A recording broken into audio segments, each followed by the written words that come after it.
Okay, June 1st. June 1st, 1868, former President James Buchanan dies of respiratory failure, brought on because of a cold.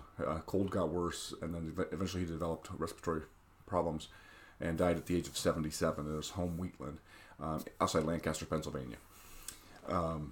So he'd been pro-North during the Civil War, but his policies when he was president just before Abraham Lincoln, were very pro-South. Basically, he thought that all the agitation of going on in the 1850s was brought on by the North. It was the Northern agitators that were kind of causing all the friction, all the problems.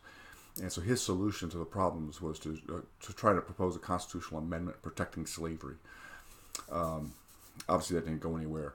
In his final address, by the time he gave his final address, South Carolina had already seceded, and he basically said, those states don't have the right to secede, but that the federal government had no right or had no legal way to stop them from seceding.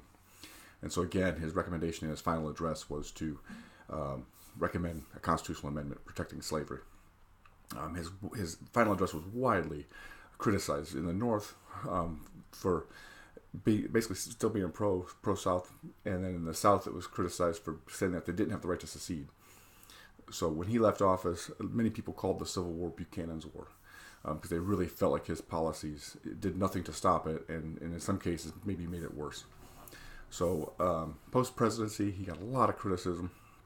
It was a couple years later he started to actually defend himself and defend his policies. But 5 of his cabinet members went on to serve in Lincoln's cabinet, and none of them would publicly defend his policies, Buchanan's policies. So Buchanan's the last Secretary of State to become president, the only president we've had from Pennsylvania, and the only president who never married. So that's what I have for today. In 1868, former President James Buchanan dies in Lancaster, Pennsylvania. I will see you tomorrow.